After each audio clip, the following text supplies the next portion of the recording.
Okay, this is a new episode of The Young and the Stupid, and this video is going to be all over the place, which is why I feel like it deserves an intro before there is another intro that I filmed when I started filming the video. Basically, I'm just a jump into the future. I've filmed parts of this video when I was still in my old flat. Now I'm in my new place, and you can probably tell from my demeanour and maybe also from the way things look that things are really looking up and looking pretty great and going really well.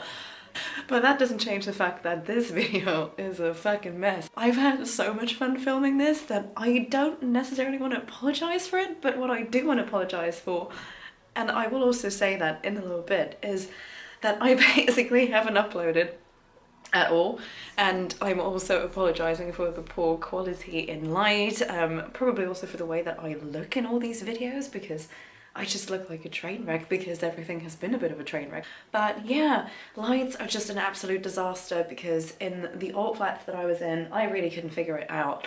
And very obviously, I still haven't figured it out. Also, as you can see, I am filming in front of a window, which apparently is the dumbest thing that you can ever do in terms of lights and just technique, and it's just stupid in general. But that's okay. Also, I need to remove the viewfinder because otherwise I look at the viewfinder. It's just, I mean, let's roll with it. Let's roll with bad quality, let's roll with good quality, let's roll with good lights and bad lights and just see how it goes. I raise you a little beverage in this beautiful cup. I'm not sponsored, I wish I was. And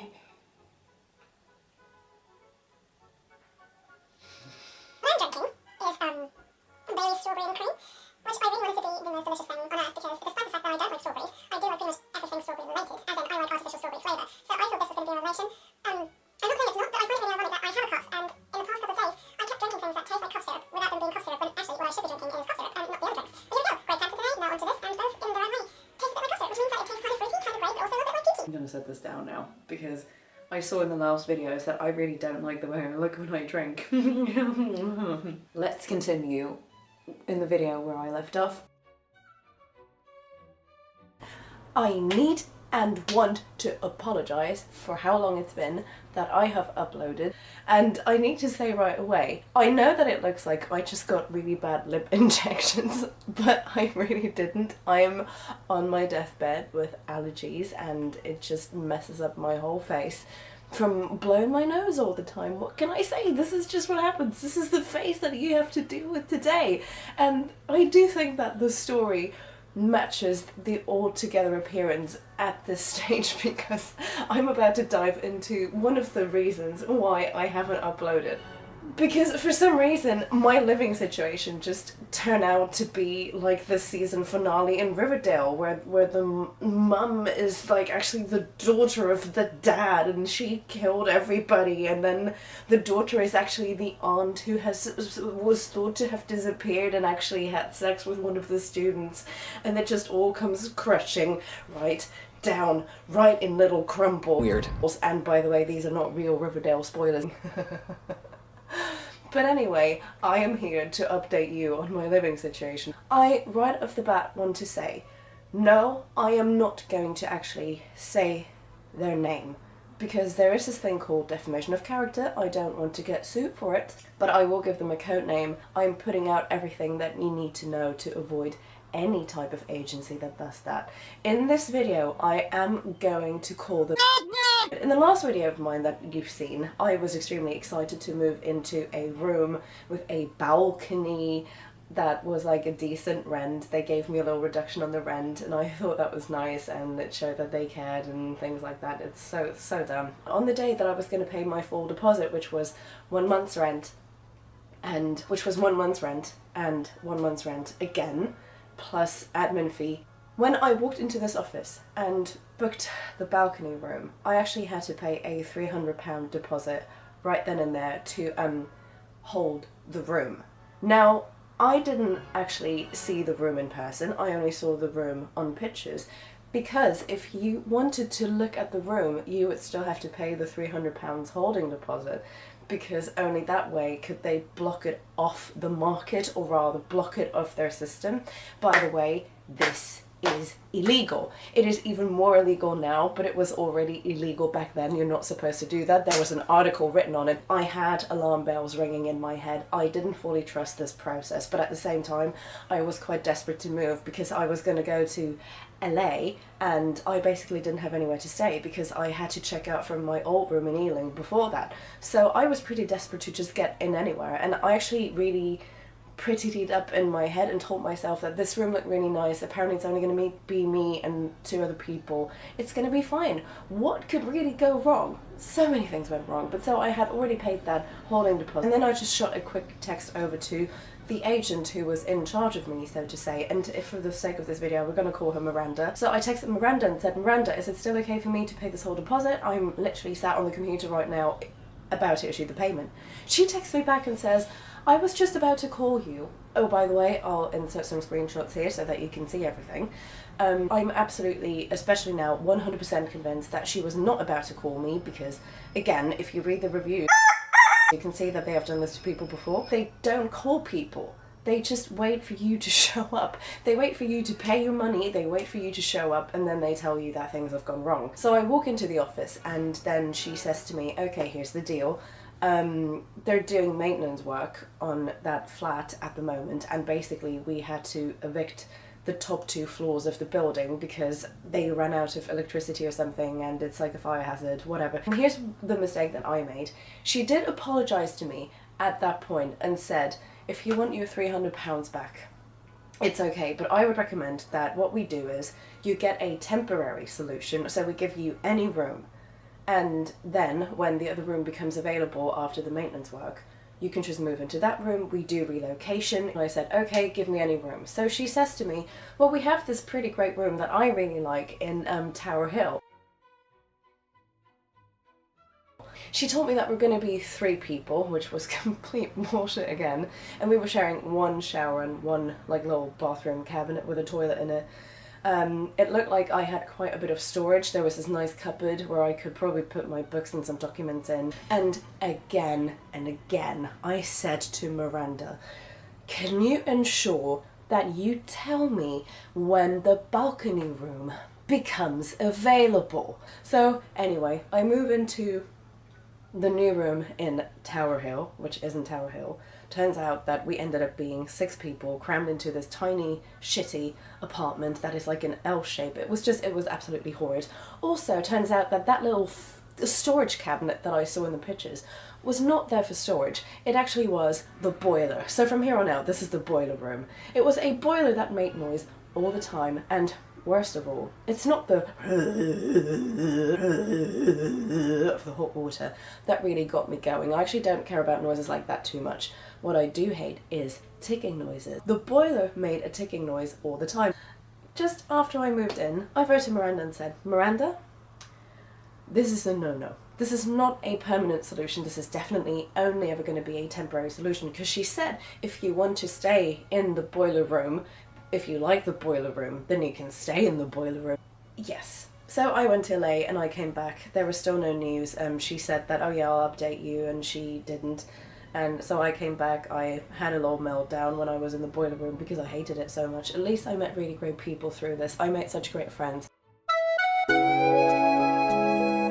Then we all shared stories about how they lied to us, how they bullshitted us, and how there was like certifiably crazy people living in this flat who threatened people with knives. Now, by the time that I moved in, that crazy person was already gone, but then actually replaced by a new crazy who ended up stealing my shampoo, which I know is a first world problem, stealing my shower gel, which is a first world problem, used my towel to clean the floor after they showered, which is a first world problem, and also used everybody's toilet paper, which is a first world problem. But then told us not to touch her stuff. So I went to the agencies to sort this out, and Miranda wasn't there. Miranda was on holiday. So I spoke to a different guy, let's call him Alex. So I was talking to this guy Alex, and I explained to him what was happening. He said, I'm gonna go and inquire about that property. He came back and said, they're still working on it, but actually they should be done by the end of this week. It was Tuesday. So I said, okay, can you let me know when it becomes available? He said, oh yeah, I'm gonna give you a call. So I walk out and tell myself, don't breathe down the necks. You've been in contact with them weekly. Either you've been there or you texted let them be. It's probably frustrating for them as well if they don't get updated on the state that the flat is in and they do the maintenance work, and you have people like on their ass just like asking them like, when is it ready, when is it ready? So I didn't want to be one of these people on top of everything. Retrospectively, I wasn't pushy enough, so I waited to the end of the week. Nothing. And then people said to me, maybe the maintenance work just wasn't finished yet and that's why they haven't called you. So I went straight back Monday after. And then I walk in, and then the guy's like, oh, let me just go check up on you. I walk in, he immediately recognises me. He knows where I'm living, he knows where I want to go. So he goes to the back office to ask about the property. He comes back after maybe 5 minutes of me just sitting there like a potato, and he asks me for my name. So I give him my name, and then he disappears again. And then after maybe 5 or 7 minutes after that, he comes back again and says, could you please follow me to the back office? I did not have a good feeling about this, and I shouldn't have. So I get into the back office, and first of all, they have me wait for maybe 15 minutes where everybody just completely ignores me. He tells me to go sit, and then they all just stare at me, but then keep typing in on their laptops, on their computers. I don't know what they were doing, because probably writing a bunch of fake reviews. So I just sat there, waited. Eventually some lady had some mercy on me and asked me what was my problem, and she said, well, you're not in the system. This property is rented out, but not under your name. So as far as we're concerned, there was no issue here. And I said, well, that's pretty uncool, because I paid a holding deposit for the balcony room. Originally, I signed for the balcony room, not for the boiler room, because the boiler room is just a temporary solution, as said by Miranda. So she said, well, would you like to talk to our manager? Yes, I would love to talk to the manager. My mom cut my Sharon haircut. Might I want to talk to the manager cut? Finally came in. It could finally be used. I could finally go in somewhere and talk to the manager. And for the sake of the story, we're gonna call the manager Speedy. So I sent all these documents to Speedy and said basically in an email, I am not mad, I'm just very disappointed, and I don't know about you guys, I don't know if you've ever had that, but never in my life have I so craved for someone to apologise to me and say the words, we are sorry that this happened to you. We are sorry that we did this to you, because this is awful. We are not keeping our promises. We are not keeping the words from the contract. But really, what I should have done is say, I'm fucking out. I don't want to rent from you anymore. I don't want to pay you anything anymore, because you don't deserve any money. No money should ever be given to you ever, because you don't know how to manage it. You don't know how to manage your properties. You don't know how to manage yourself. You don't know how to talk to people. You don't know how to deal with customers. You're awful. The funny thing is that I was marching into the place thinking that I'm going to say to them, either you find me an amazing place, either you put me into the room that I wanted to be put in, because I put myself on this form and I sent you the form, and even though you never commented on me sending the form, I know you got the form. So how about you put me in the room that I was supposed to go in, and you ask the other motherfucker in the other room to just find something else. But of course they didn't do that. Turns out that I walk in there very resolved to do all that, and I walk out having booked the worst flat as to this point. So I was sat there, and then we looked at different properties. There were some properties where the rooms looked quite big, and she said to me that because of what happened, at least she said that, because of what happened, we can probably get it at a reduced rate. But also, I'm not really giving that too much credit, because I think they do that all the time, tell you the prices of the rooms and then say, oh, I bet I can get you a little discount. So I think that's just like one of the many strategies that they do. That I'm really sorry for swearing so much in this, but I'm mad. Like in a very Dina kind of way, mad, because I don't really get that mad. Dina's shades of mad are really not part of this bloody video. So we sat there, and then at one point she says to me, well, how do you feel about Hackney? And I said, I don't know how I feel about Hackney, because I've barely heard of Hackney. And then she showed me this room, and I kind of looked at the room, which Well, it turned out to be quite a disaster, but on the pictures it looked like a little bit of a disaster. But I was kind of like trying to pick out the good things and thought, well, the floor looks nice. Because I thought, Dina, just calm down. You don't have to stay there forever. It's just for a few months. It's not that bad. It's going to be okay.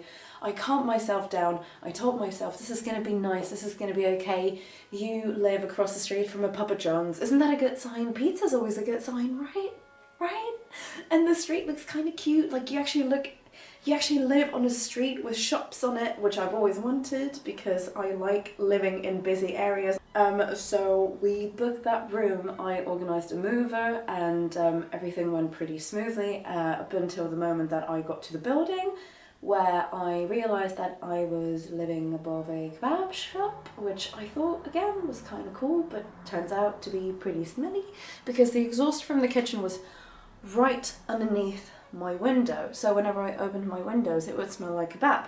Now the good thing is, not vegan, not triggered by the smell of meat, but still kind of triggered by the smell of kitchen in my room when all I want my room to smell like is roses. And I kind of walked into this room and thought to myself, well, that's a chamber, but I'm just gonna try to roll with it. In the beginning, I was very resolved to roll with it until I saw the bathroom, which was absolutely disgusting. It was just covered in black shit and some bun fluff beard hair that was just spread all over the floor. I mean, ew. I can't even explain to you what the kitchen looked like. It was absolutely awful. I pretty much from that day onwards tried to avoid the kitchen. Too bad that I wish that I could have also avoided the bathroom because the bathroom was absolutely disgusting. Anyway, so we were 6 people stuffed into this absolutely god-awful, stinky little flat above a kebab shop. The kebab shop is amazing actually. I cleaned the bathroom every day and mostly twice a day actually. I would just probably get the soap, get hot water, scrub, and then leave for the day, and then come back in the evening, and it would be absolutely disgusting again. So I would go ahead and scrub, go to bed, get up in the morning, and it would be absolutely filthy again. So I got very frustrated with that. At one point, sent an email to maintenance and said, well, first of all, there's a toilet seat missing. Could you please could you please put a toilet seat on the toilet because I really don't want to see the contents of the toilet. Well, they did send someone from maintenance to come and fix these things. But then she also proceeded to send this email that basically said, if you don't get the flat clean, you all pay a fare. To which I responded that I don't find it very fair to pay a fare if what I do every day is try to make sure that the bathroom stays clean and then it just comes out dirty again. I went to visit home at one point, and when I was home, somebody messaged me on spare room because I still had a flat wanted profile. And so I decided that this is a sign I gotta go. I tried to write and give them a month's notice and hoped that they would leave it at that, but of course they didn't. I got a message back. To keep it quite short, he was being absolutely shitty about it. He didn't even really ask about things that I was asking him. He just said, well, if you wanted, well, in the beginning he said, I don't understand because your contract ends in November. And then I said to him, I was explicitly told that we could leave the contract early. And he said, well, then you have to pay a month's rent, a breaking fee of 1 week's rent, and 7% of your monthly rent to compensate for the fact that we have to look for a new tenant, which is an absolute joke because all that happens is I leave that room and then it gets back on their market. The next poor soul walks in and they sell it to this person, and that's it. It's not rocket science, and it's very easily done because I do it all the time because they're dickheads.